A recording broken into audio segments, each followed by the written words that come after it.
The conference hall stretched across 3 kilometers of polished obsidian flooring, its crystalline dome reaching toward the triple suns of Vulder's Prime. Representatives from 47 species filled the massive space, their various forms creating a living tapestry of galactic civilization. Towering Zephyrians with their blue-scaled hides stood beside diminutive Keth traders, while the gaseous Vorthak floated in their containment suits near clusters of insectoid hive minds. At the center of this cosmic gathering sat one human. Ambassador Marcus Kane adjusted his simple black suit and straightened his silver tie. To most observers, he appeared unremarkable. Average height, graying temples, calm blue eyes behind wire-rimmed glasses. His briefcase rested beside his chair, containing nothing more threatening than diplomatic papers and a thermos of coffee. It's something about his stillness made the nearest aliens unconsciously shift away. The Galactic Council had been debating humanity's membership application for 6 standard months. Earth species was young, having only achieved faster-than-light travel 2 decades ago. They lacked the advanced technology of the crystalline hegemony or the vast fleets of the Draconic Empire. What they did possess, however, was something that made the established powers nervous. Humans were unpredictable. Council leader Vextar, a towering Zephyrian with ceremonial scars covering his azure scales, struck the resonance gong with his massive fist. The Council recognizes Ambassador Kane of Terra, he announced, his voice carrying through neural translators to every species present. Marcus rose slowly, his movements deliberate and economical. He walked to the speaker's platform with the unhurried pace of someone who had all the time in the universe. When he reached the podium, he simply stood there for a moment, letting his gaze sweep across the assembled representatives. "Honored beings," he began, his voice carrying easily through the vast chamber despite its softness. "I come before you not as a supplicant, but as a representative of humanity's desire to join the galactic community in peace." A ripple of what might have been amusement passed through the crowd. Several species had tried to conquer or intimidate their way into council membership. The idea that humans sought peace seemed almost quaint. Counselor Thekmon of the Hive Collective chittered through his translator. "Your species has been at war with itself for its entire recorded history. You speak of peace while your homeworld still maintains weapons capable of sterilizing planets." Marcus nodded thoughtfully. "True, we've made mistakes, but we've also learned from them. Our weapons exist not for conquest, but as insurance against those who might mistake our peaceful intentions for weakness." The crystalline representative, her form a living sculpture of prismatic light, resonated a harmonic of skepticism. "Your military records suggest humans are capable of remarkable brutality. The coalition war, the resource conflicts, the AI uprising. Your species seems to excel at destruction." "We excel at survival," Marcus corrected gently. "Sometimes that requires difficult choices." From the high gallery reserved for military observers, General Karath of the Draconic Empire leaned forward. His species had ruled through strength for millennia, and they respected power above all else. Yet something about this human troubled him. The man's file showed no military service, no combat experience, no special training. He was simply a career diplomat who had spent decades in negotiations and peacekeeping efforts. So why did every instinct Karath possess scream danger when he looked at Marcus Kane? The debate continued for hours. Questions were raised about human aggression, their rapid technological advancement, their tendency to form unbreakable bonds with other species they encountered. Marcus answered each inquiry with patience and precision, never raising his voice, never showing frustration. As the day session neared its end, Counselor Zethkai of the Silicon Confederacy raised what many considered the crucial question. "Ambassador Kane, your species claims to seek peace, yet your military maintains forces far beyond what would be necessary for planetary defense. How do we know humanity won't use council membership to further expansionist goals?" Marcus was quiet for a long moment, his fingers steepled before him. When he spoke, his voice carried a weight that hadn't been there before. "Because, Counselor, we understand the cost of war better than any species in this chamber. We've fought each other across centuries, learned every lesson that conflict can teach. We know that true strength isn't found in the ability to destroy, but in choosing not to." He paused, letting his words settle. However, should anyone mistake our desire for peace as inability to defend ourselves or our allies, they would be making a profound error in judgment. The session ended with no resolution. As representatives filed out in their various manners of locomotion, many cast glances back at the human who remained seated, calmly packing his briefcase. None of them noticed the small smile that touched Marcus Kane's lips, or the way his fingers briefly caressed a particular pocket of his jacket, one that seemed slightly heavier than it should be. 3 days of deliberations had passed when the conspiracy began to take shape in the shadowed alcoves of the council complex. The meeting took place in Councillor Thekmon's private chambers, hidden from the main diplomatic areas where surveillance was expected. 5 species were represented: the Hive Collective, the Silicon Confederacy, the Void Touched, the Mechanic Synthesis, and, surprisingly, a representative from the usually neutral Ethereal Court. What united them wasn't friendship or alliance, but fear. The human grows more dangerous with each passing hour, Thekmon chittered, his insectoid form casting strange shadows in the dim bioluminescent lighting. Did you observe his behavior during today's session? He never once consulted notes, never hesitated in his responses. Either he's exceptionally prepared, or he's not what he appears to be, finished Counselor Zethkai, her silicon-based form crackling with nervous energy. I've run deep scans on his diplomatic history. Every negotiation he's participated in, every peace treaty he's mediated, his success rate is unnaturally high. The Void-Touched representative, a creature of living shadow named Whisper in Darkness, flowed closer to the center of the group. When it spoke, its voice seemed to come from the spaces between thoughts. There are rumors about your Ambassador Kane. Stories that reach even into the dark spaces where my kind dwell. What kind of stories? Asked Synthesis Node 7, the mechanic representative, its optical array focusing with mechanical precision. Stories of a human who ended 3 separate wars not through negotiation, but through careful elimination of key figures. Stories of a diplomat who carries death in his briefcase like other beings carry documents. The Ethereal Court's delegate, a being of pure psychic energy contained within a crystalline framework, pulsed with unease. The psychic emanations around Kane are unusual. There's a stillness to his mind that suggests either perfect mental discipline or the complete absence of fear. Both possibilities are concerning. Counselor Zethkai's form sparked brighter. We cannot allow humanity into the council with such an individual representing them. The balance of power would shift too dramatically. Then what do you propose? Thekmon asked. Synthesis Node 7's mechanical voice carried no emotion, but its words chilled the chamber. An accident. Diplomatic immunity is strong, but it cannot protect against unforeseen circumstances. A malfunction in the environmental systems, perhaps, or a tragic incident during transport to tomorrow's session. Whisper in Darkness flowed with approval. The Draconic Empire has been pushing for humanity's admission. If their champion were to suffer an unfortunate fate, it would send a clear message about the risks of supporting such applications. The ethereal delegate pulsed uncertainly. This is treacherous ground. If we're discovered, we won't be, Zethkai assured. The beauty of this plan is its simplicity. Kane travels alone, trusts in diplomatic protocols. He won't expect an attack because such things simply don't happen in council space. What none of the conspirators knew was that their private chamber wasn't as private as they believed. Hidden within the bioluminescent panels, a microscopic surveillance device recorded every word, every gesture.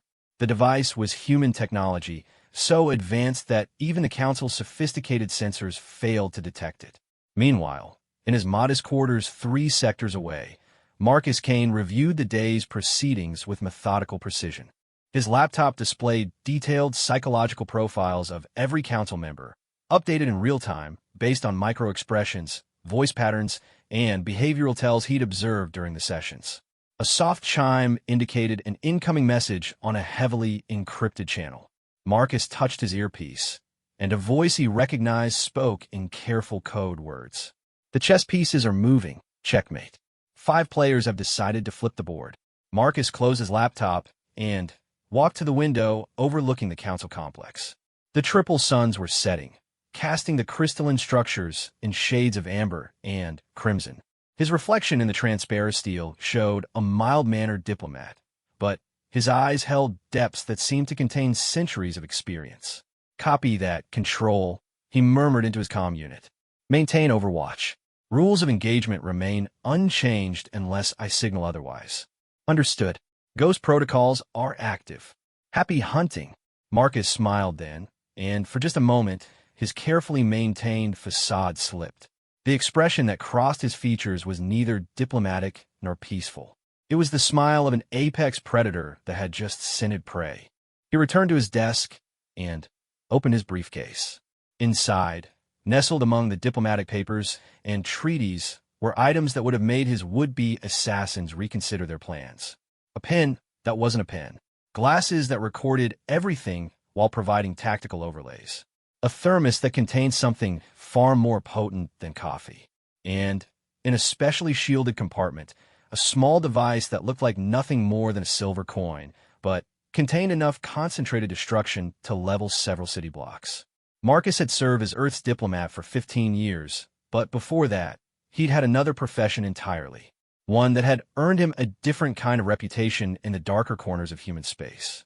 A reputation that followed a simple rule: mess with humanity's interests, and death would come calling in a very polite, very well-dressed package. The conspirators thought they were hunting a sheep in diplomat's clothing.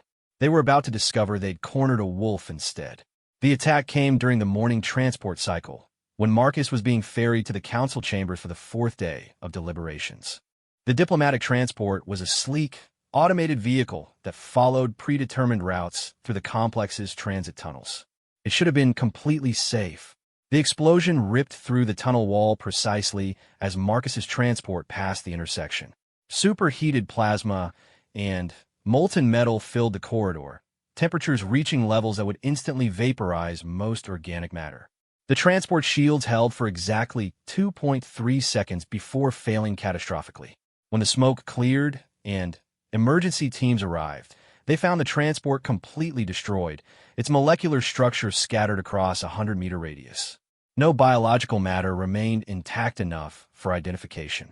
By all appearances, Ambassador Marcus Kane had been utterly annihilated.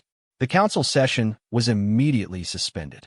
Emergency protocols activated throughout the complex as security forces began investigating what appeared to be a terrorist attack on a diplomatic representative. The implications were staggering. Nothing like this had happened in council space for over 3 centuries. In the Hive Collective's private chambers, Thekmon clicked his mandibles in satisfaction. The deed is done. The human threat has been eliminated. The charges were perfectly placed. Synthesis node 7 confirmed through its mechanical vocoder. Our calculations indicated complete molecular dispersal. No recovery is possible. Whisper in Darkness flowed with dark contentment. Now we must express appropriate outrage and demand enhanced security measures. The other species must never suspect our involvement. But their celebration was interrupted by a soft chiming from the chamber's communication system. The priority alert meant only one thing. An urgent council session was being called. So soon, Zethkai's silicon form crackled nervously. The investigation hasn't even begun properly. Perhaps the other species wished to condemn this attack immediately, the ethereal delegate suggested. We should attend and express our horror at this unprecedented breach of diplomatic immunity. They made their way to the emergency session, joining streams of concerned representatives flowing toward the main chamber. The mood was somber, fearful. If a diplomat could be killed in council space, what did that mean for galactic peace? The great chamber filled quickly, though one seat remained conspicuously empty. The simple chair where Marcus Kane had sat for 3 days. Council leader Vextar struck the resonance gong, and the cacophony of alien voices gradually subsided. Fellow beings, Vextar began, his scaled features grave. We gather in the shadow of an unprecedented tragedy. Ambassador Kane of Terra has been what exactly? The voice came from the chamber's main entrance, calm and conversational. Every head, optical sensor, and perception organ in the room turned toward the source. Marcus Kane walked down the central aisle with the same unhurried pace he'd maintained throughout the proceedings. His black suit was immaculate, his silver tie properly knotted, his wire-rimmed glasses reflecting the chamber's lights. He carried his briefcase in one hand and, what appeared to be a cup of coffee in the other. The silence that followed was absolute. 47 species, some of the most advanced civilizations in the galaxy, stared in stunned disbelief at a man who should have been scattered atoms by now. I apologize for my lateness, Marcus continued, taking his seat as though nothing had happened. I encountered a minor delay in transit. Some sort of construction accident, I believe. He set down his coffee and opened his briefcase with practiced efficiency, withdrawing the same papers and documents he'd carried for days. But those watching carefully, and several species were watching very carefully indeed, noticed subtle differences. His movements were more fluid now, more purposeful. The careful diplomatic mask had slipped just enough to reveal something far more dangerous beneath.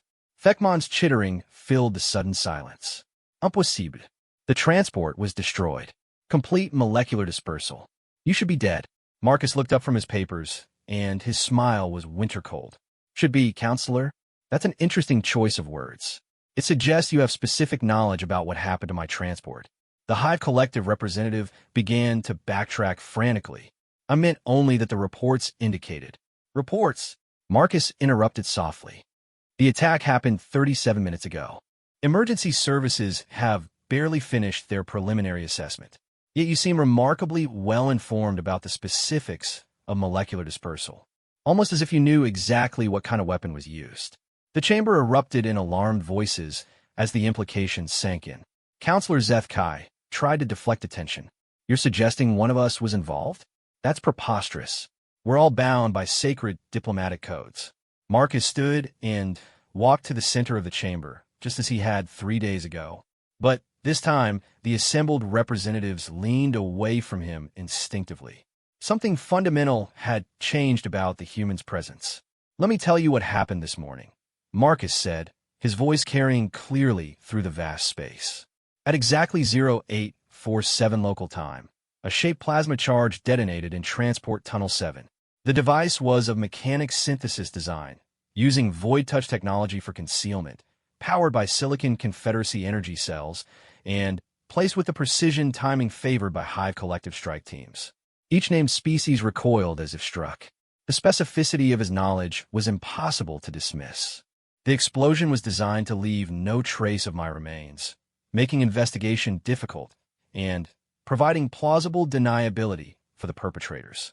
It was, I admit, a well-conceived plan. General Karath leaned forward from his observer's gallery. Then, how are you alive, human? Marcus smiled, and this time there was no diplomatic warmth in the expression. Because, General, I haven't been using the official diplomatic transports for 2 days. When you've spent as long as I have in certain professions, you develop a healthy paranoia about obvious targets. He gestured toward the main display screen, which suddenly activated to show surveillance footage from the tunnel.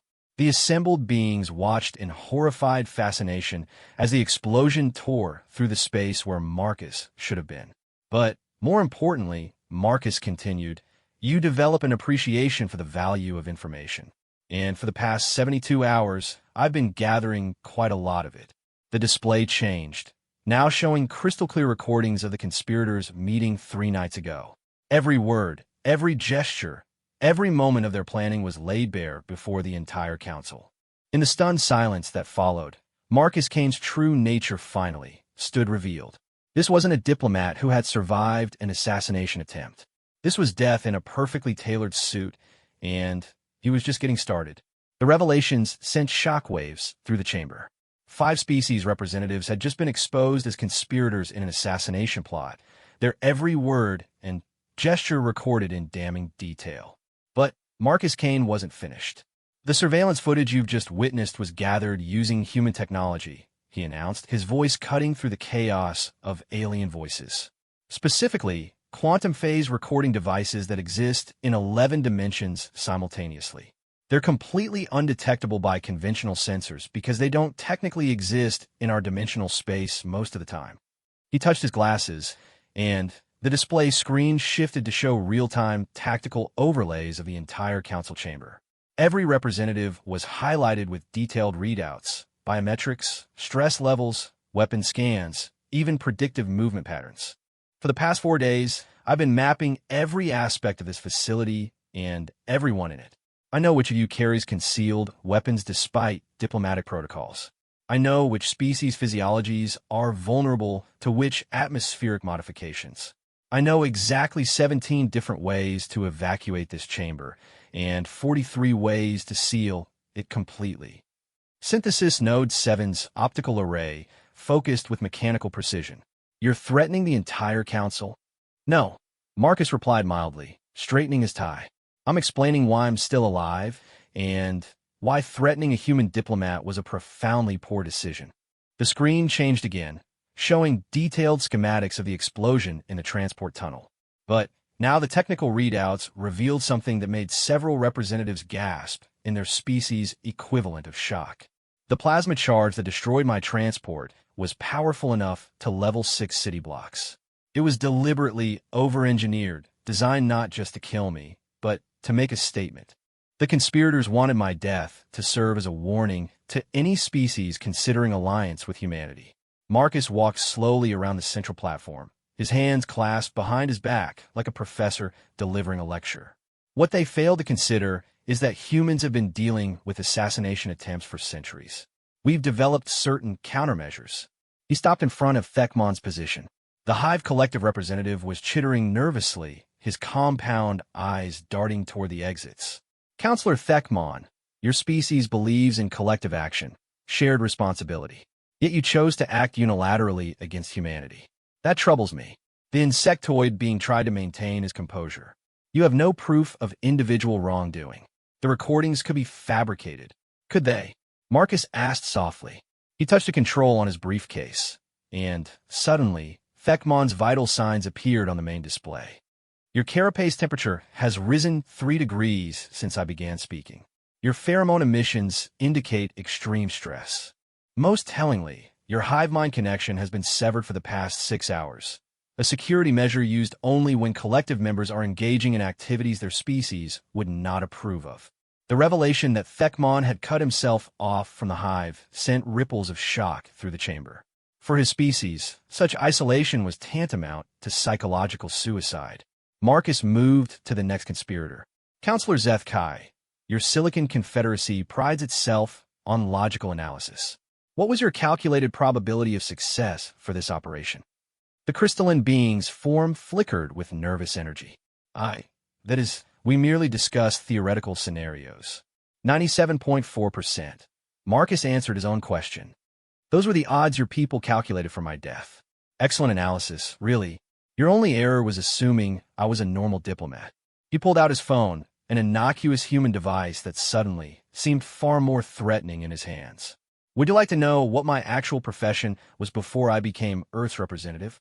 The chamber fell silent again.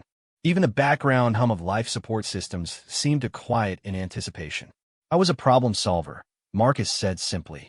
When other methods of diplomacy failed, when negotiations broke down, when peaceful solutions proved impossible, various human governments would call upon my services. I specialized in making difficult situations go away. General Karath stood in his observer gallery, his draconic features twisted with a mixture of respect and concern. You're claiming to be an assassin. Marcus corrected.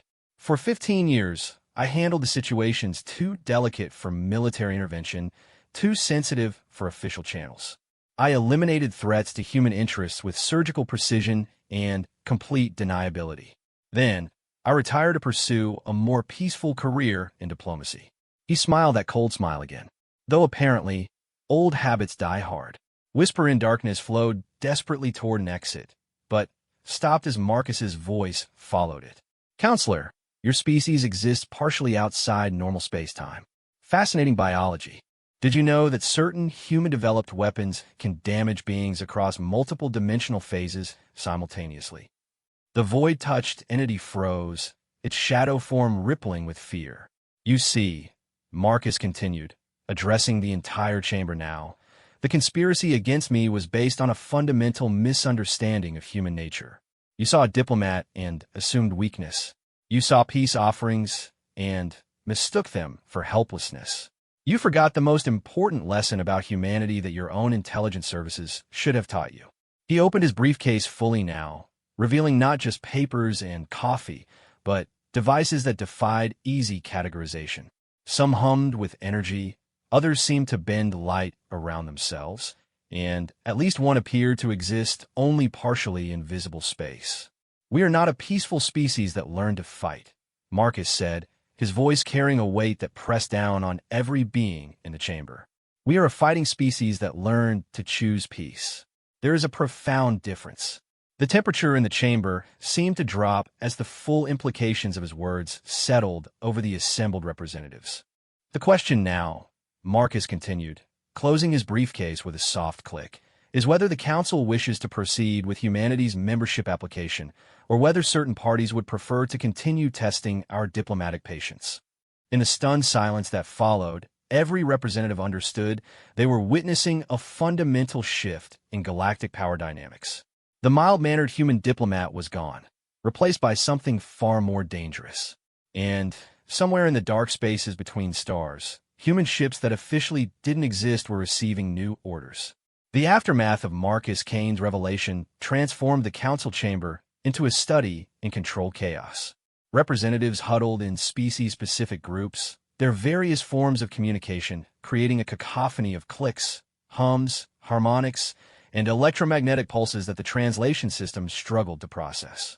Council leader Vextar struck the resonance gong repeatedly, trying to restore order. His blue scales had darkened to an almost purple hue, a sign of extreme stress among Zephyrians. "The council will come to order," he demanded, his voice amplified to carry over the noise. "Ambassador Kane, these revelations are unprecedented. The accusations you've made against sitting council members require formal investigation." Marcus remained seated at his position, calmly sipping what everyone now realized probably wasn't coffee. "Of course, council leader. I'm sure the investigation will be thorough and completely impartial." His tone suggested he had little faith in the council's investigative procedures. General Karath descended from the observer gallery, his massive draconic form casting shadows across the central platform. "Human," he said, respect evident in his voice. "Your species has kept its true nature well hidden. The Draconic Empire appreciates strength, but this level of deception is concerning." "Not deception, General," Marcus replied. "Evolution. Humanity genuinely seeks peace and cooperation with the galactic community. But we've learned that peace is only possible when backed by the credible threat of consequences for those who would abuse it." The 5 conspirators remained frozen at their positions, each trapped by the weight of evidence against them. Their carefully laid plans had not only failed spectacularly, but had exposed them to the scrutiny of the entire council. Synthesis Node 7's mechanical voice cut through the ambient noise. "Your technological capabilities exceed our intelligence estimates by several orders of magnitude. How many other human assets are currently deployed in council space?" Marcus smiled and touched his earpiece. "Control, please provide a brief demonstration for our new friends." The lights in the chamber dimmed momentarily, then returned to normal. To most observers, it seemed like a minor power fluctuation, but several representatives noticed that their personal devices had briefly displayed messages in perfect translations of their native languages. "Hello from humanity." "That was just our ships saying hi," Marcus explained casually. "They've been in your system for 3 days, completely undetected by council sensors. Cloaking technology has come a long way since we first achieved faster-than-light travel." The implications sent fresh waves of alarm through the chamber. If human ships could penetrate council space undetected, what did that mean for every species' security? Counselor Yethera of the crystalline hegemony resonated a complex harmonic of inquiry. "Ambassador Kane, are you threatening the council?" "Quite the opposite," Marcus replied. "I'm demonstrating why humanity would be a valuable ally rather than a dangerous enemy.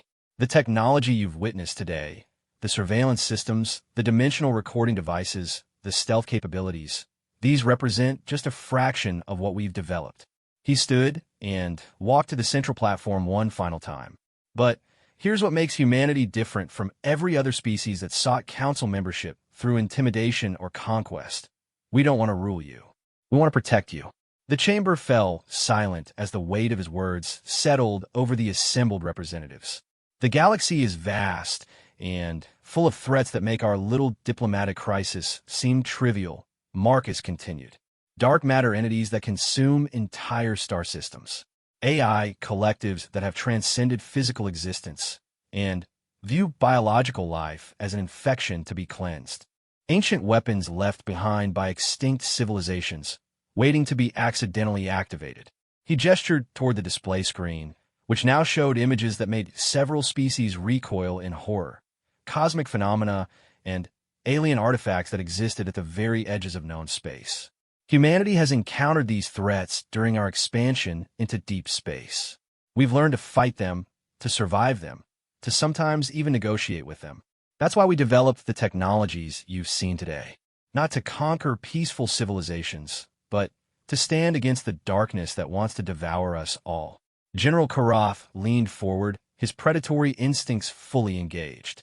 You're saying there are threats out there that require these extreme countermeasures. I'm saying there are threats out there that make today's assassination attempt look like a children's game, Marcus replied grimly. And they're getting closer to council space every year. The revelation sent fresh shockwaves through the chamber. Many species had suspected that humanity's rapid technological advancement was driven by external pressures, but none had imagined the true scope of what lay beyond the galaxy's edge. Counselor Vextar's voice carried new weight when he spoke. Ambassador Kane, are you suggesting that humanity's membership in the Council is necessary for our collective security? Marcus returned to his seat and closed his briefcase with finality. I'm suggesting that the choice before you is simple. You can continue viewing humanity as a potential threat to be contained, in which case you'll be facing the real dangers alone. Or you can recognize us as the allies we're offering to be and benefit from technologies and strategies developed through decades of combat against horrors your species can barely imagine. He stood and straightened his suit jacket.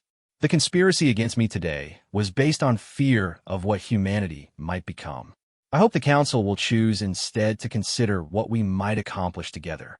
The silence stretched for long moments before Council Leader Vextar struck the resonance gong. The Council will recess to consider these developments. When we reconvene, we will address both the criminal conspiracy against Ambassador Kane and humanity's membership application. As the representatives began filing out, many cast glances back at the human who remained calmly packing his briefcase. The mild-mannered diplomat was gone forever, replaced by something far more complex. A guardian angel in a business suit, offering protection to those wise enough to accept it and promising consequences for those foolish enough to refuse. In the depths of space, human ships that officially didn't exist powered down their weapon systems and resumed their silent watch. They had come prepared for war, but hoped for peace. Today, it seemed they might actually get it. The galaxy would never be the same.